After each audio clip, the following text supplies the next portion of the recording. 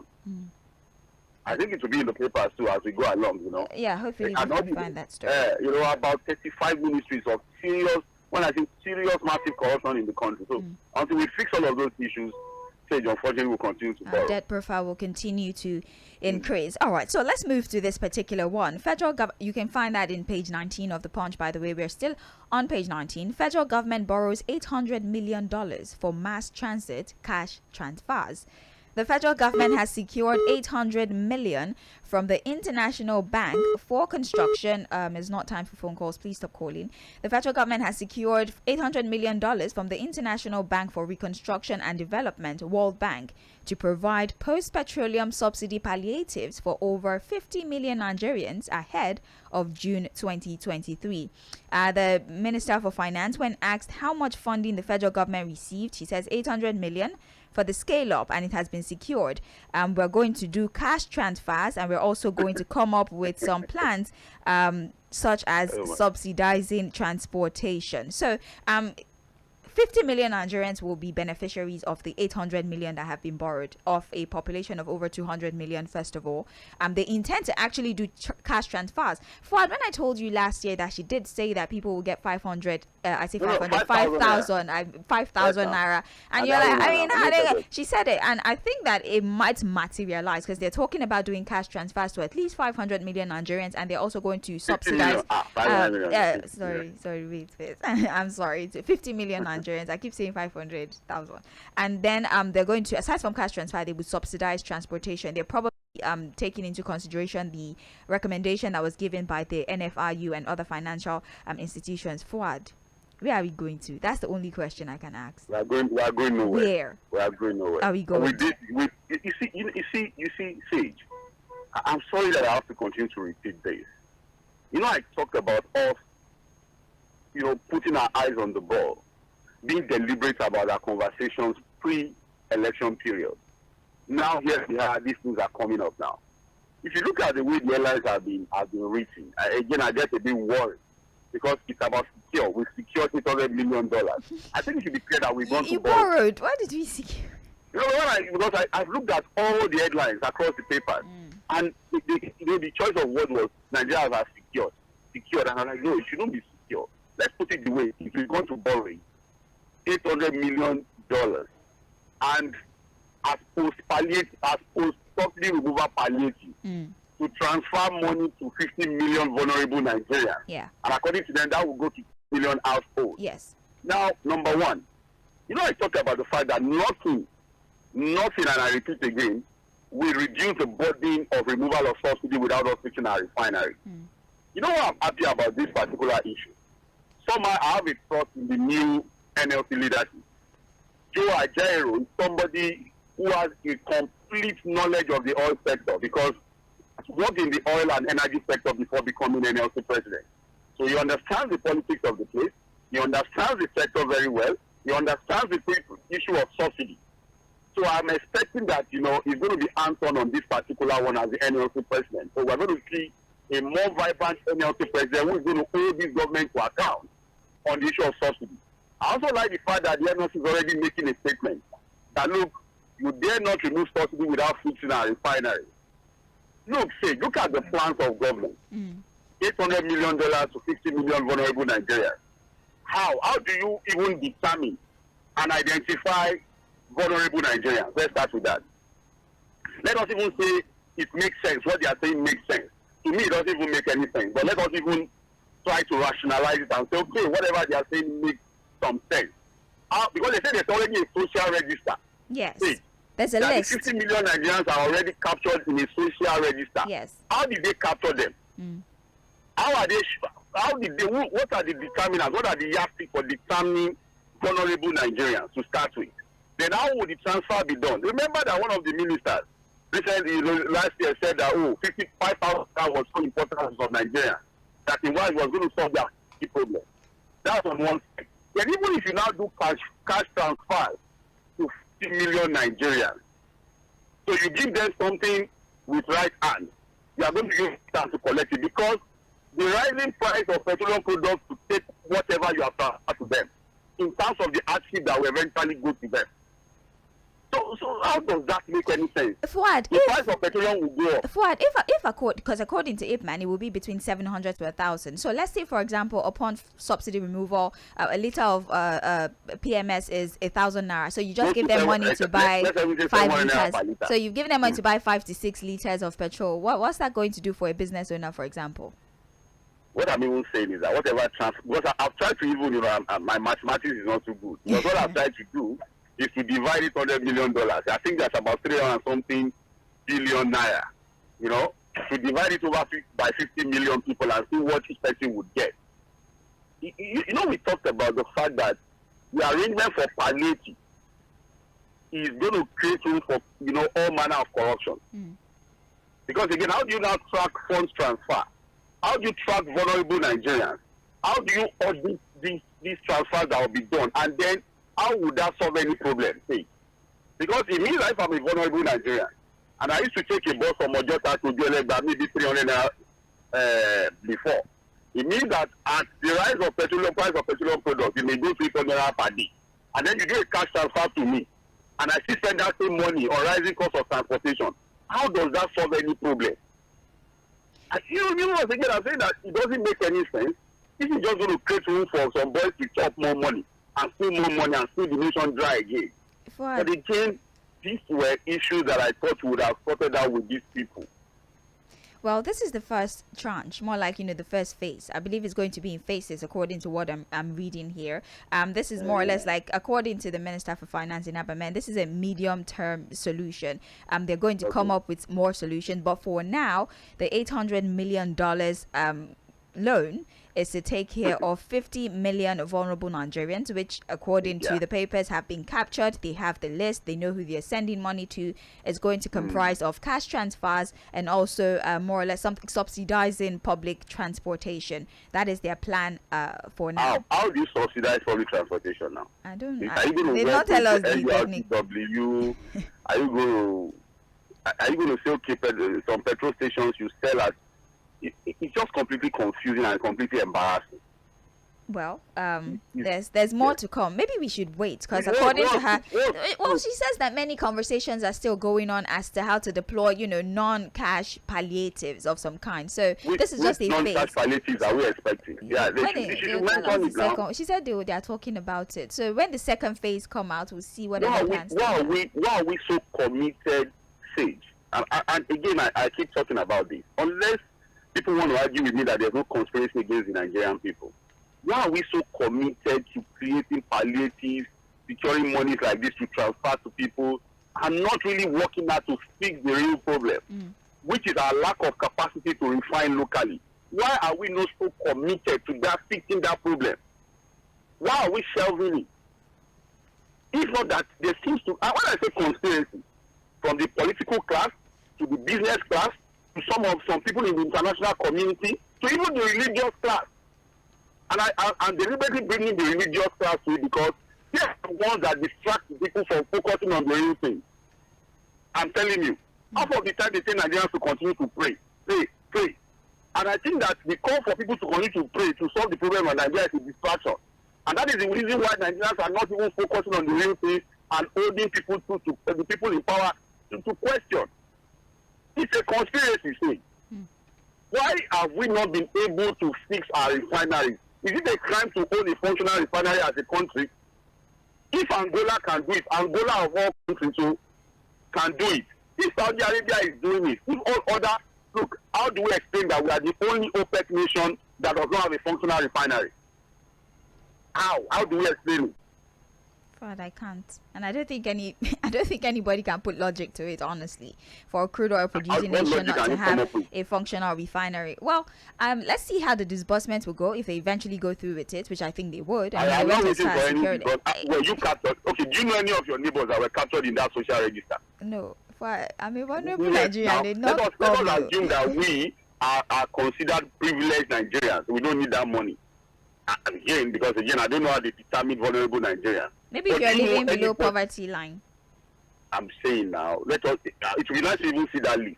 Yeah. Yes, it would be nice to even scrutinize that list to see how they came up with that list of 50 million vulnerable Nigerians. Because according to them, there's already a list. then how did they determine it? Then do you know anybody? Or wait for our callers to say, do you know anybody that has been captured in that list? That, oh, they came to you, they said, oh, you are going to be one of the people that will transfer money to, and all of that. Stage is an avenue for massive corruption again. Fuad, I actually just checked now. To build a modular refinery, it cost about $250 million to set up a modular refinery. $250 million. And we secured a $800 million loan for palliative. I'm going to move on from this story now because my head is paining me. My head is paining me. I think I woke up and I read this story very early in the morning, and I told myself that I don't want to get worked up. I just want to come do my job. Don't get annoyed with anything, because again, you don't want to start your day like this. I mean, we could build 2-3 modular refineries from scratch. Oh, so you can. We are talking about building. We have 4. Are we saying those 4 are irreparable? Okay. You can get more details on page 19 of the Punch newspaper. Let's move on now. Okada riders on rampage, kill cop, injure DPO. All right. A yet to be identified policeman was killed on Wednesday by rampaging motorcyclists, protesting against the enforcement of the ban on commercial motorcycle operation in Sele Ijesha area of Lagos State. During the enforcement around 11 a.m. on Wednesday, it was learned that the policemen accosted a motorcyclist plying the Mile 2 Sele axis. In an attempt to seize the motorcycle, the motorcyclist resisted, and other motorcyclists who witnessed the incident intervened to support their colleague, which resulted in a clash with the policeman. So a policeman was killed, and then a DPO was also injured. Well, as you know, in 10 local government areas of Lagos State, the operations of Okada has been banned. I think 15 LCDAs as well. And there was a little resistance. Well, not so there was a lot of resistance. People asking questions. If you take away the bikes from them, what are you going to give to them? And, the Lagos State government said, we have a lot of vocational centers in the state. Go and learn a skill. If you have a skill, you can come to us and we'll give you something to do. Well, that resistance has definitely persisted, as we are now seeing that Okada riders are fighting police officers to the point of one cop dying, and a DPO is in serious or critical condition at this time. Fuad, do you think that the implementation of the ban was properly done, now that we're still seeing resistance from the Okada riders and we're seeing policemen being killed for this? I think we've moved past the issue of where the ban was done properly or not. It was clear that we needed to restrict the activities of Okada riders in Lagos. It had become a public nuisance, even though there were arguments about the fact that, look, that was an informal sector that was providing some form of jobs for people and all of that. But the reality is that the ban has been done. The governor did what he needed to do at that time because of the outcry of Lagosians. But this particular story, again, brings to the fore the reason why people even think that this Okada rider should be banned. Because there's always this mob action. They are quick to gather. If anything happens to one of them, you just see this convergence of it's a mob. And it's a mob. They just gather as a mob and they begin to attack people and all of that. And now somebody has died from this. Again, I think it happened in the Sele area. Yeah. And I think it's one of the areas where you also have this restriction. Ban of Okadas and all of that. It's the Sele Ijesha story that I'm reporting. One policeman died, one DPO was injured. Yes. It actually happened there. Yeah, that's what I'm saying. So I think the police will take that up. The ban is the ban. There are inner routes where this ban are not supposed to be implemented, where these Okadas are supposed to be restricted to. So if they come on the major roads, then the police should do the needful. I think whether we like it or not, Lagos needed to restrict the movement of Okada. It would have even been an outright ban, really, because again, there were a lot of things that came with this thing. You had a lot of robbery incidents, phone snatch, all of that. So I'm sure the police will do the needful on this particular one.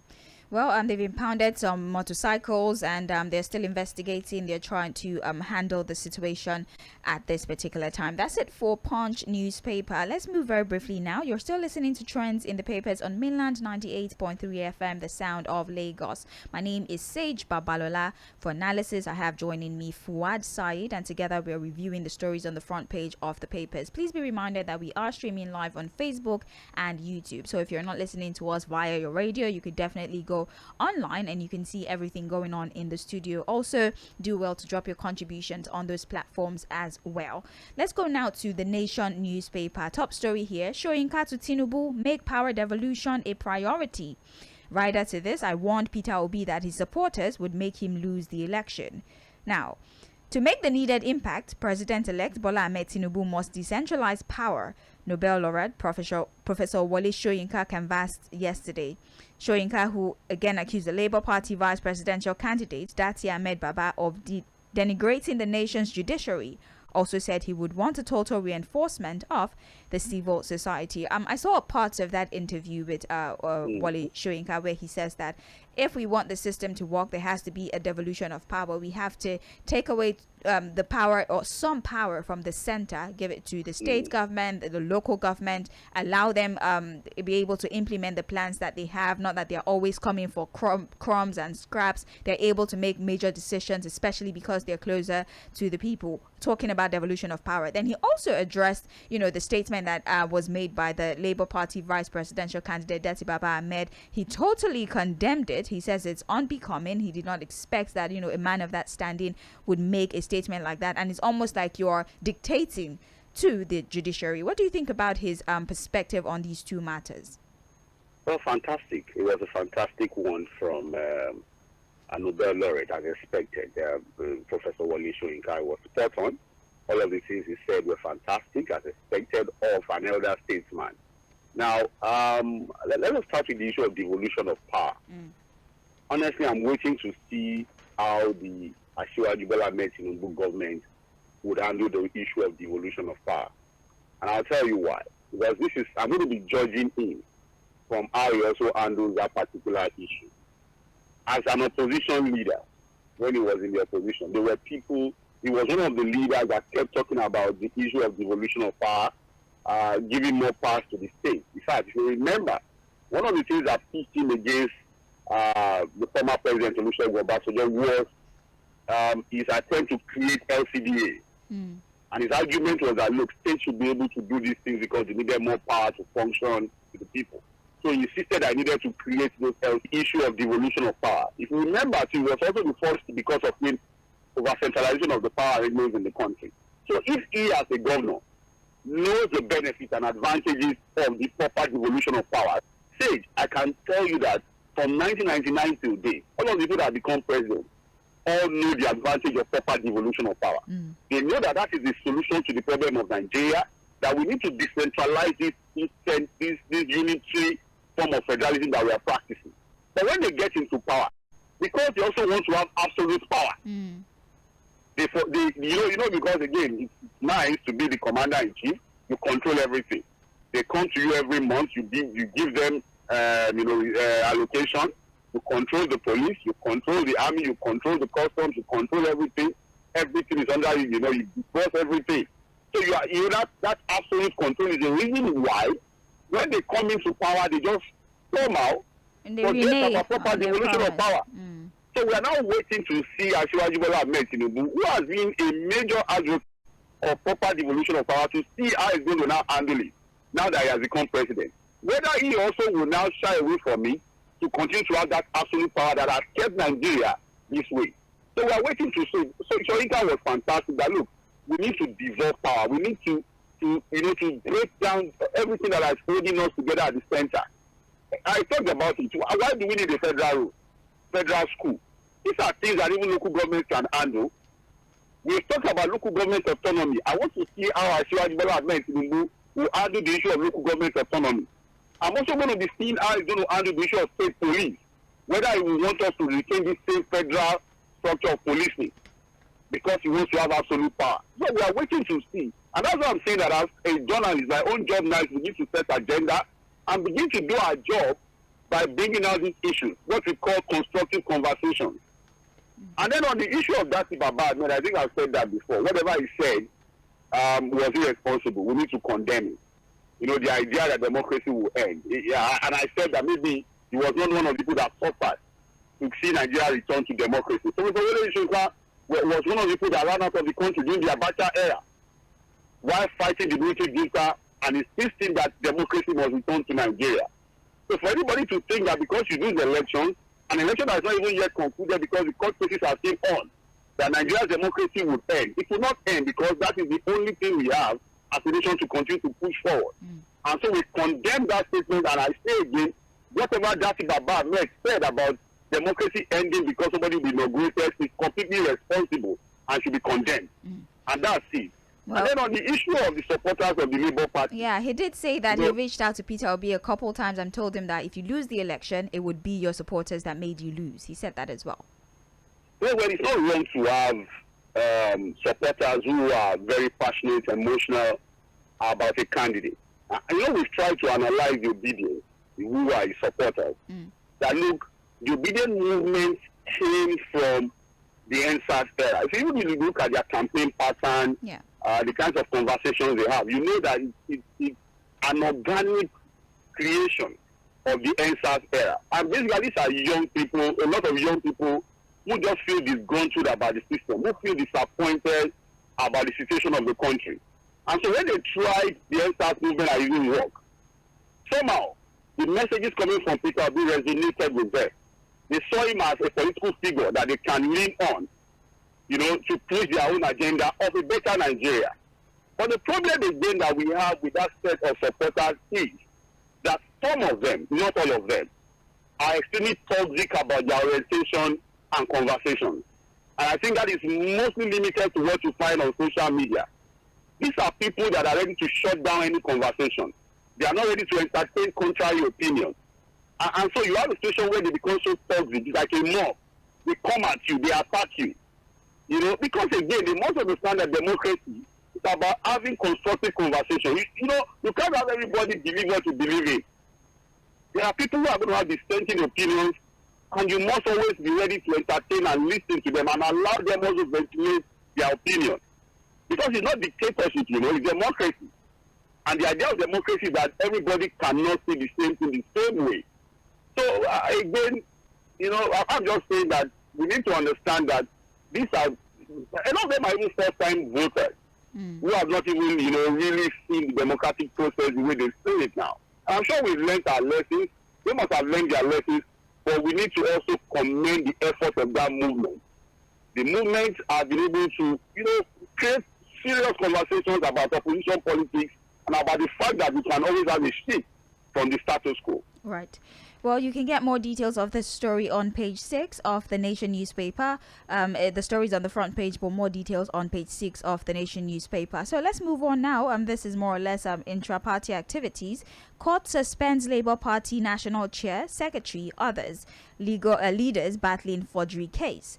A major crisis has hit Labour Party as a court yesterday suspended its national chairman, Justice Julius Abure, 3 other key members of the National Working Committee, the National Secretary, Alhaji Farouk Ibrahim, National Treasurer, Oluchi Okpara, National Organizing Secretary, Clement Ojuku. They were also stopped from parading themselves as officials of the party by a High Court of the Federal Capital Territory in Maitama, Abuja. So it seems that all is not really well with the Labour Party. All of the people I mentioned above, they are being accused of corruption, perjury, forgery against the 4 national officers of the party. Since the matter is in court, I don't really think there's a lot of analysis we can do about it. But we need to establish, we've established the fact that, look, the obedience movement is not necessarily the Labour Party. The Labour Party benefited from the obedient movement, because again, the NSAS movement saw Mr. Peter Obi as a political figure they can work with. Yeah. So they created the obedient movement, and they needed the political party, and the Labour Party was the option that they also chose. So we now have a situation now where the Labour Party is now the Labour Party. Because I must tell you that this leadership person is not even about the obedient movement. It's about now proper, these are politicians now, showing why they are politicians. You understand? Right. There's a difference now between the obedient movement and the Labour Party. All of these accusations of corruption, you steal money, you steal money, is now the politicians doing the thing they do. So these are interim injunction again, telling the leadership of the party to step down until the cases are heard and all of that. They're going to say a lot of these politicians are good at all of these things. The PDPs also have their own issues too. But I'm not trying to say that we need to, we need to remove the obedient movement from what is happening in the Labour Party. And don't be surprised that, again, I've made a prediction. Don't be surprised that the Billion movement may move out of the Labour Party going forward. It's not impossible. Well, I would not be surprised because a lot of things have happened, things I never thought possible, and we have settled into it. So I don't think there's anything that will happen that will take anybody by surprise anymore. But let's see what happens at the end of this particular case. Well, speaking of more intra-party issues, the APC as well, they're moving to reconcile Adamu Omishore with Lukman. This has been going on for a while with the accusation of misappropriation of fund. I think Lukman accused Omishore of misappropriation of fund. Adamu demanded the resignation of Omishore. So Omishore has threatened legal action against Lukman. So the APC are trying all they can to reconcile these two political figures. I don't know what's the success rate. Do you think that a reconciliation is in sight, and what implication do you think this discord is going to have on the unity of that particular party? That's the APC. They can reconcile if their interests eventually meet. Well, they are politicians. It's not international interest. So it's just their own, waiting day. Carry me along. If any politician says you're not carrying me along, you should know what it means. So, Fuhad, I don't know. I don't know. You can find both stories on page 4 of The Nation. Let's move now to page 8. The headline is Obasanjo writes UK court over a query Madu. We have another letter that has been written. The body of the story, former President Olusegun Obasanjo has written the Central Criminal Court in Old Bailey, London, asking for clemency for Senator Ike Ekweremadu and his wife Beatrice. If you remember, they were convicted and they were found guilty of organ trafficking. Now, Olusegun Obasanjo is leveraging the relationship between Nigeria and the United States. In fact, he says, I do realize the implication of their action, but for the sake of the relationship between Nigeria and the United States, they should tamper justice with mercy. This letter, do you think that it might maybe in a way influence the judgment that would, I think in May, that's when the judgment would come. Do you think it would have any, I think May 5, do you think that this letter might in any way, sway the court? I don't know if sway is the right word, but do you think it would do anything for Ike Ekweremadu and his wife? Well, former President Olusegun Obasanjo is a person of influence internationally. He's well known and well respected too. And again, the respect dates back to the 70s when he handed over as a military leader. At that time, you don't have situations where military leader voluntarily hand over power to democratically elected government. So he started enjoying the patronage of the Western world and the international community when he did that by handing over to Shagari. So he's well respected. And again, he has that stature, he has that charisma. He's somebody that is very bold, about what he does at the international level. Also the fact that as a democratically elected president, he also handed over and all of that. So he has that influence.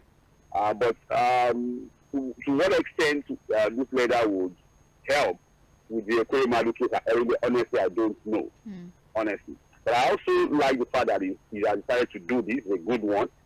Because again, people can condemn Ekweremadu and say, this is, why is that we don't have hospitals? They wanted to go and harvest organ and all that. But again, I look at what has happened to them as, as a parent too.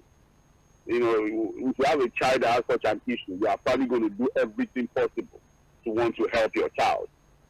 So I'm also hoping that the Nigerian foreign mission in the UK will also step in.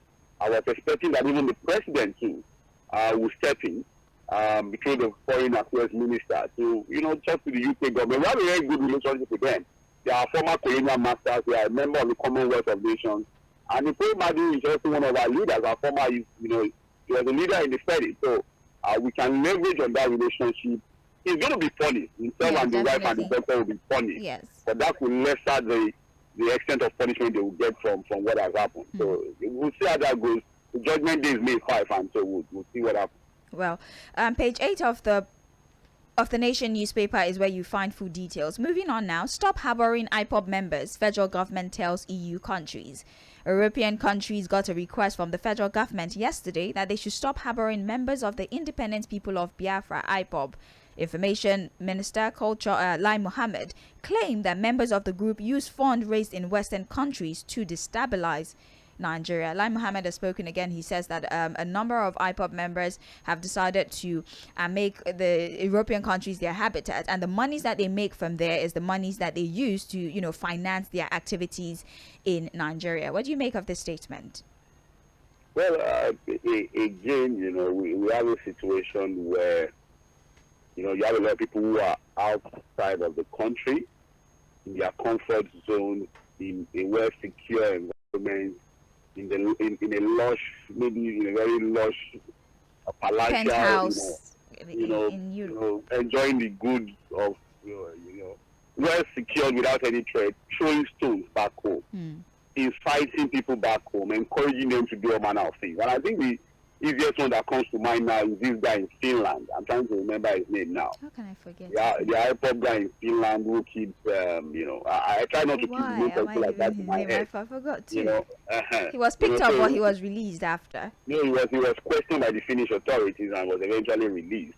But I think I saw recently a video of him where he was dancing. He had a wine in his hand, enjoying himself. But this is a guy that sits back in Finland and continues to encourage people to put themselves in the southeast. Simon Ekpa. Simon Ekpa, yeah, that's the guy, there are a lot of them. It's not only Simon Ekpa, I think he's just the most vocal. There are a lot of them out there who continue to incite violence. Again, we keep talking about agitation. It's not wrong to agitate. It's not wrong to question, the existence of the country, and then, of course, to demand more distribution of resources. Distribution of resources, more inclusion, and all of that. It is. I talked about Catalonia in Spain. That's one region in Spain that still continues to question, that existence of the country. Even the UK too. There are parts of the United Kingdom that still continue to question that association, that union. But immediately you begin to pick up arms against the state, then you are going to be tagged a terrorist organization, and then the state will have to respond. But when you do it peacefully, constructive engagement to continue to push the agenda, one day, I always tell people, America was able to produce a black president. It didn't happen easily. Yes, there was a lot of protesting and fighting. Yeah. Martin Luther King, Malcolm X, they kept pushing, but peacefully, civil rights, they kept demanding, for it to happen, and eventually it happened. But at no point did they say they are going to burn down America. Well, we always say God bless America, but demand that, look, the rights of blacks be respected. And eventually they were able, and they are still talking about it. They started producing a black president. There are still issues of blacks being attacked and all of that. Police brutality. Of course, systemic racism, police brutality. So we need to say these things that again, this is what it is. Well, let's move on right now. We have pretty much addressed all the stories on the front pages, actually. We have 6 died, 27 million recovered from accident scene in Osun. We saw that story. There's another one here. No, I think that's it, actually, for the Nation newspaper. We can just run through the headlines of The Guardian, though we have addressed all the matters there. INEC and imperative of financial accountability. This is actually an editorial, not a story. Opposition parties plot to produce reps speaker. We have spoken about that. Afenifere Igbo leaders tackle Mohammed over treason, polls claim. I think Afenifere and some Igbo leaders think that Lai Mohammed might have been exaggerating the situation by saying that the Labour Party vice presidential candidate and the presidential candidate Peter Obi should be charged for treason because of their conversations following the elections. There's a story here in Guardian. Neighbors feed fat on Nigeria's poorly funded inefficient seaports. Local ports get 2 billion budgetary allocation in 8 years. Ports recovering with current reforms, NPA says. This is more or less like, should I say, an appraisal of some sort of what this current administration has been able to do with the ports that we have. They think that some ports are getting more attention than the other, and they are getting meager allocations. And because of that, our ports are not as functional as was promised to us 8 years ago at the start of this particular administration. So for Vanguard newspaper, why government debt is rising as LCCI others list way out. DMO explains why public debt is growing. LCCI advocates equity financing, other revenue strategies. Higher level of fiscal discipline is needed. Problems over spending, not revenue generation. We need political will to trim the size of government, says CPPE. I think that's what Fuhad actually said. You actually gave this that's what you said. Federal government lied on credible 2023 polls, treason allegation. Afenifere. we have here Versities, others to get 320.3 billion intervention funds. Obasanjo writes UK court pleads for Ekweremadu wife. Court stops Abure, others from parading as Labour Party ESCO. Second Niger Bridge opens to traffic next month, says the federal government. Federal government secures $800 million World Bank fund for palliative. Those are the headlines on the front pages of the Vanguard newspaper, as well as all the other papers. Thank you so much for listening. Fuhad, we have to go. By 8:40, we will be back for Mainland Focus, and it's Open Mic Thursday, so you get to pick what story you would like to talk about. Don't go anywhere. It's the sound of Lagos, Mainland 98.3 FM.